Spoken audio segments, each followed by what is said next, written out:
যারা সব সময় আস্তাগফিরুল্লাহ পড়ে তাদের রিজিকের কোনো টেনশন হয় না, রিজিক নিয়ে তাদের আর কোনো চিন্তা থাকে না। আল্লাহ নবী নূহ আলাইহিস সালাম যিনি ওনার জাতিগোষ্ঠীকে বলেছিলেন ফাকুলতু আস্তাগফিরু রাব্বাকুম ইন্নাহু কানা গাফফারা, তোমরা বেশি বেশি ইস্তিগফার পড়ো, তিনি ক্ষমাশীল। ইস্তিগফার করলে কি হবে? ইউরসিলিস সামাআ আলাইকুম মিদরারা, রহমতের বৃষ্টি বর্ষণ হবে, তোমাদের জমিগুলো উর্বর হবে। ওয়া ইউমদিদুকুম বিআমওয়ালি ওয়া বানিন, আল্লাহ তাআলা তোমাদেরকে সম্পদে বারাকা দিবেন, সন্তানে বারাকা দিবেন। ওয়া ইয়াজআল লাকুম জান্নাতিন ওয়া ইয়াজআল লাকুম আনহারা, তোমাদের ফসল ক্ষেতগুলো সবুজ শ্যামল হয়ে ভরপুর হবে, তোমাদের রিজিকে বারাকা নেমে আসবে। তাহলে আমরা যেন বেশি বেশি ইস্তিগফার করি।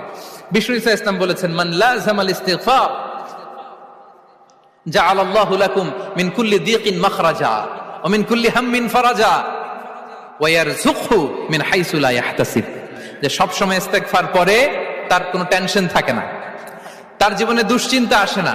আর